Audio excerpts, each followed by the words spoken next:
കർക്കിടക Sankranti cleaning part 2 ആണ് കേട്ടത്. Part 1 bedroom clean ആക്കണതായിരുന്നു ഉണ്ടായിരുന്നത്. അതിൽ ഞാൻ ഫൈനൽ ലുക്ക് കാണിക്കാമെന്ന് പറഞ്ഞിട്ടുണ്ടായിരുന്നു പാർട്ട് 2. അപ്പോൾ ഇതാണ് ഫൈനൽ ലുക്ക്.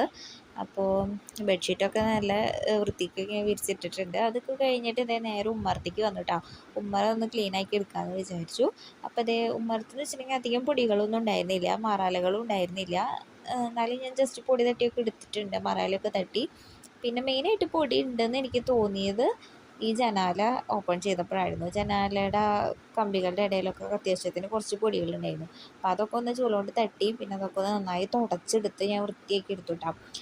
ജനാല കമ്പിയൊക്കെ തുടയ്ക്കാന്ന് പറയുന്നത് കുറച്ച് ബുദ്ധിമുട്ടുള്ള പണിയായിരുന്നു. അത് കുറച്ച് സമയം എടുത്തിട്ട് ഇനി അതൊക്കെ ഒന്ന് വൃത്തിയാക്കി എടുത്തേ. പണ്ടത്തെ വീടാണിത്. അതുപോലെ തന്നെ പണ്ടത്തെ ജനാല കമ്പികൾ, ഇപ്പോഴത്തെയൊക്കെ ജനാല കമ്പികൾ വേറെ ടൈപ്പല്ലേ. ഇതൊക്കെ ഇങ്ങനെ തുടച്ചെടുക്കാൻ കുറച്ച് ബുദ്ധിമുട്ടുണ്ടായിരുന്നു. അപ്പോൾ അതൊക്കെ നന്നായി വൃത്തിക്ക് തുടച്ചെടുത്തു. പിന്നെ ഹാളിലേക്ക് വന്നു. ഫാനുമ്മലും കുറച്ച് പൊടികളൊക്കെ ഉണ്ടായിരുന്നു, അതൊക്കെ തട്ടി. മറാല അങ്ങനെ അധികം ഇല്ല, എന്നാലും ഒന്ന് ഞാൻ ജസ്റ്റ് ഒന്ന് തട്ടി കൊടുത്തിട്ടുണ്ട്. പിന്നെ ഞാൻ ഈ മറ്റേ കർട്ടൻ അഴിക്കാൻ നോക്കിയിട്ടാണ് കഴുകി എടുക്കാൻ വേണ്ടിയിട്ട്. പക്ഷെ എന്നെക്കൊണ്ട് അത് പറ്റണില്ല. രണ്ട് ഭാഗത്ത് നോക്കിയിട്ടും രണ്ട് ഭാഗം നല്ല ടൈറ്റായിട്ട് ഇരിക്കണം. അപ്പോൾ അതങ്ങനെ തന്നെ വെച്ചു. പിന്നെ അതേ സോഫയൊക്കെ നീക്കി, സോഫയുടെ ബാക്കിലൊക്കെ ചെറുതായിട്ട് മറാല ഉണ്ടായിരുന്നു കേട്ടോ. അപ്പോൾ അതൊക്കെ എടുത്ത് പിന്നെ സോഫയുടെ അടിയിൽ നിന്ന് അമ്പൂൻ്റെ കുറച്ച് കളിപ്പാട്ടങ്ങളൊക്കെ കിട്ടി. അമ്പൂൻ്റെ കളിപ്പാട്ടങ്ങൾ ഇട്ട് വയ്ക്കാൻ തന്നെ ഞാനൊരു ബാഗ് ഓർഡർ ചെയ്തിട്ടുണ്ടായിരുന്നു കേട്ടോ. അത് നല്ല വലിയ ബാഗായിരുന്നു.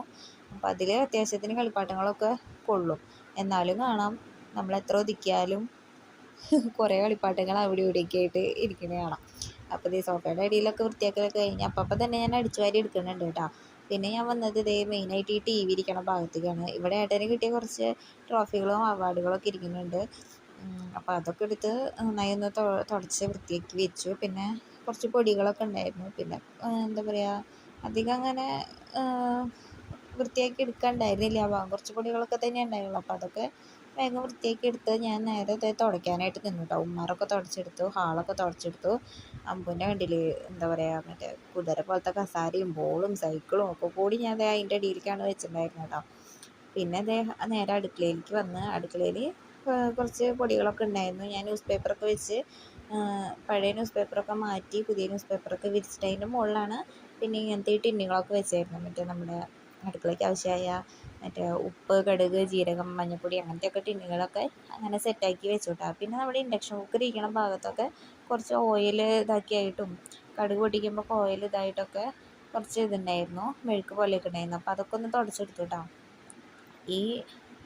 പിന്നെ ഈ എന്താ പറയുക, ഫ്രിഡ്ജായിരുന്നു. ഫ്രിഡ്ജിൻ്റെ ഉള്ളിലൊക്കെ ഒന്ന് തുടച്ച് വൃത്തിയാക്കി എടുത്തു കേട്ടോ.